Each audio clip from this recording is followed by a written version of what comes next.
যদি আমি বলি আমার রাসূল কেমন ছিলেন, তিনি ছিলেন মধ্যম আকৃতির। তিনি না লম্বা না খাটো। তিনি কখনো বা যখন হাজারো মানুষের সামনে দাঁড়াতেন, বিদায় হজের সময়ে 1,40,000 সাহাবা যখন ময়দানে, তিনি যখন আস্তে করে উঠে দাঁড়ালেন, ওনার চাইতে অনেক লম্বা লম্বা মানুষ থাকার পরেও অবাক বিস্ময়ে সবাই তাকিয়ে দেখলো সবার উপর দিয়ে যে মানুষটির মাথা মুবারক দেখা যায়, তিনি নবী মুহাম্মদুর রাসূলুল্লাহ সাল্লাল্লাহু আলাইহি ওয়াসাল্লাম। তিনি মধ্যম আকৃতির হওয়ার পরে সবার উপরে তার শির, সবার উপরে তার মাথা। সবাই অবাক বিস্ময়ে তাকিয়ে দেখলেন তার চুলগুলো হালকা হালকা কোঁকড়ানো।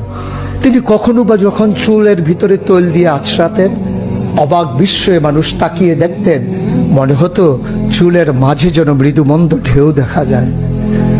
তার কপালটা ছিল চওড়া শুভ্র, তার চোখের ভ্রুগুলো ছিল ধনুকের মতো বাঁকা, তার চোখগুলো ছিল টানা টানা ভাসা ভাসা, তার চোখের পাতাগুলো ছিল গোলাপের পাপড়ির মতো।